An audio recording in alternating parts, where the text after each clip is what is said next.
Solo levelling देखा, मजा आया।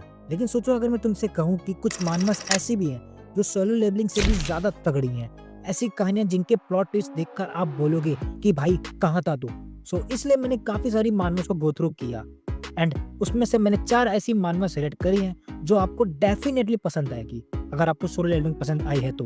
बिकॉज ये सारी मानवस आपको बिल्कुल सोलो लेवलिंग जैसा ही वाइब देंगी और इन सभी का आर्ट स्टाइल, स्टोरी और एक्शन बहुत ही ज्यादा टॉप नॉच है और कई जगह पे तो ये सोलो लेवलिंग को भी सरपास कर जाती है।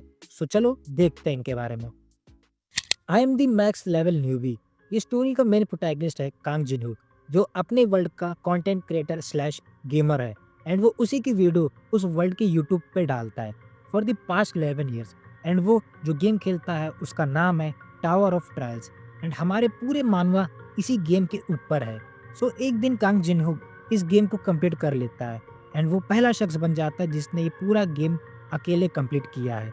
एंड तभी उसको एक नोटिफिकेशन मिलती है कि अगले 12 घंटे में ये गेम रिबूट होने वाला है विद सम अपडेट्स। बट जिनूक इस पे ज़्यादा ध्यान नहीं देता बिकॉज वो अपनी कंटेंट क्रिएशन वाली लाइफ को क्विट करने वाला है क्योंकि अब वो 27 साल का हो गया है एंड वो यूट्यूब से सिर्फ $500 पर मंथ ही अर्न कर पा रहा है, जो कि काफ़ी कम होता है उसके लिए। इसके इतने कम पैसे कमाने का रीज़न वो गेम खुद ही है। मतलब कि वो गेम बहुत ज़्यादा हार्ड है। जब टावर ऑफ ट्रायल्स नया नया आया था तब उससे काफ़ी लोग खेलते थे एंड वो काफ़ी पॉपुलर हो गया था। लेकिन जैसे जैसे समय बीतता चला गया लोग इसे खेलना छोड़ने लगे बिकॉज वो काफ़ी डिफिकल्ट था। एंड अब अपने जिनहुक ने भी इस गेम को छोड़ दिया है बट इसको कंप्लीट करके। एंड जैसे ही वो अगले दिन सुबह उठता है तब वो देखते हैं न्यूज़ में कि वहाँ पे टावर ऑफ ट्रायल्स का जो गेम था वो वहाँ पे अपीयर हो चुका है, यानी कि वो गेम अब रियल लाइफ में अपीयर हो गया है। एंड अब सारे लोगों के पास अनाउंसमेंट आती है कि तुम लोगों को नेक्स्ट फ्लोर 90 डेज के अंदर क्लियर करना है। एंड अब तुम लोग सोचोगे कि इसने तो वो पूरा गेम खेल लिया है तो इसके लिए तो कोई दिक्कत नहीं होगी। लेकिन अगर तुम्हें याद हो तो मैंने तुमसे कहा था कि ये गेम कुछ रिबूट के साथ आने वाला है, कुछ अपडेट्स के साथ, जिसके बारे में अपने प्रोटैगनिस्ट यानी कि कांग जिन्हुक को भी नहीं पता है। Things will be pretty difficult and messy for him also.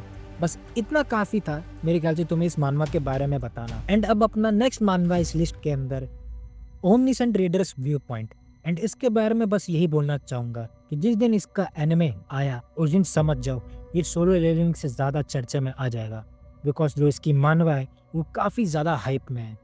इस मानवा की स्टोरी किम डोकजा के पास घूमती है, जो कि पिछले 10 साल से एक नोवेल जिसका नाम है TWS से 3 ways to survive the apocalypse है। जब ये नोवेल स्टार्टिंग में आई थी तब इसको काफी लोग पढ़ते थे, लेकिन कुछ ही चैप्टर्स में इसमें काफी ड्रॉप आने लगा बिकॉज द रीजन बीइंग ये नोवेल काफी कॉम्प्लेक्स थी।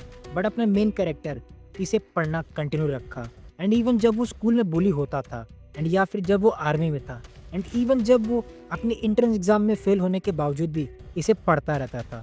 एंड हर चैप्टर पढ़ने के बाद वो एक लाइक और कमेंट करता था उस नोवेल के नीचे ताकि वो राइटर उस कहानी को पूरा ख़त्म करे। एंड इसकी जो लास्ट चैप्टर थी उसे अपने ऑफिस से घर जाते समय ट्रेन में बैठकर पढ़ रहा था। तभी उस नॉवल का राइटर उसको टेक्स्ट करता है और उसे थैंक यू बोलता है एंड वो उसे कहता है कि मैंने एक कॉन्टेस्ट में पार्टिसिपेट किया था जिसमें मेरी नॉवल जीत गई थी एंड इसलिए मैं तुम्हें कुछ गिफ्ट देना चाहता हूँ, जो कि वो नॉवल खुद ही होती है। एंड जैसे वो राइटर उसको गिफ्ट सेंड करता है उसके दूसरे मोमेंट उसकी ट्रेन अचानक से हिलने लगती है और एक आवाज आती है लेडीज एंड जेंटलमैन। एंड उसके सामने अपीयर होता है डोकाबे, जो कि उसी नोवेल का कैरेक्टर होता है, जो कि देखने में काफी शांत लगता है। लेकिन ये बंदा बिल्कुल भी हेजिटेट नहीं करता किसी को भी मारने से पहले। एंड अब तुम लोग समझ ही गए होगे कि यहाँ क्या हो गया है। वो नोवेल अब रियलिटी में कन्वर्ट हो चुकी है एंड हर नोवेल और स्टोरी में कोई ना कोई मेन कैरेक्टर जरूर होता है एंड सेम चीज इसमें भी है। बट इस कैरेक्टर के अंदर थोड़ा चेंजमेंट आ चुका है, वो उसके पावर की वजह से, बिकॉज वो एक टाइम ट्रेवल वाली पावर यूज करता है।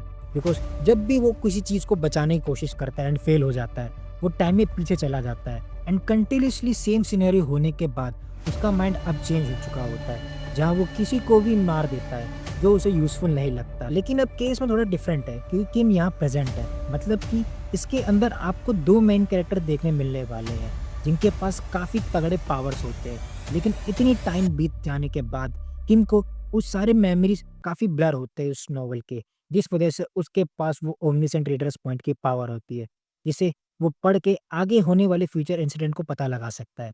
एंड बस इतना मेरे ख्याल से काफ़ी आपको इस मानवा के बारे में बताना। बिलीव मी, अगर आपने इसको एक बार पढ़ना शुरू कर दिया तो आप खुद को रोक नहीं पाओगे, क्योंकि इसकी स्टोरी बहुत ही ज़्यादा ओपी है।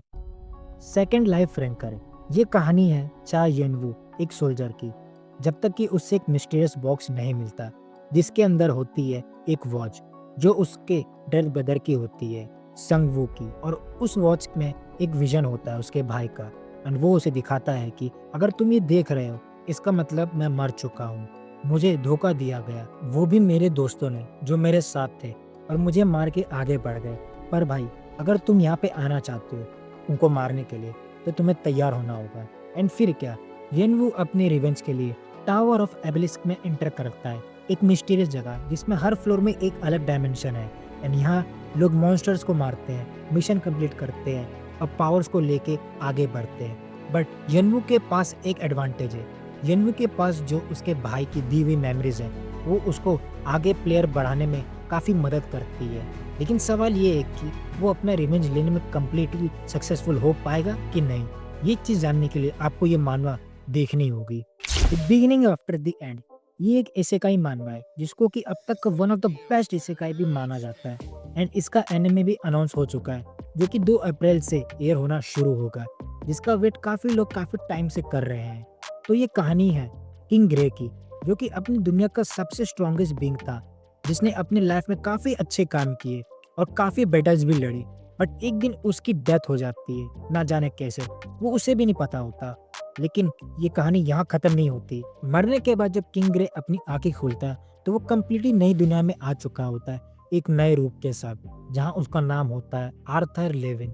एंड अब वो एक बेबी के रूप में बॉर्न होता है, लेकिन उसको अपनी पास्ट लाइफ की जो मेमोरीज होती है वो सारी याद होती हैं। मतलब समझ जाओ कि ये बच्चा बचपन से ही ओपी है, जिसको अपनी प्रीवियस लाइफ की सारी नॉलेज है। एंड इस दुनिया में जहाँ वो रह रहा है वहाँ जो मैजिक, माना और मिथिकल रेसेस है जैसे कि एल्व्स, ड्वार्फ्स और ड्रैगन्स है, उनके साथ उसकी दोस्ती और उनके पावर्स भी है उसके साथ, जो कि फ्यूचर में होने वाली बैटल्स में उसकी मदद करेंगे।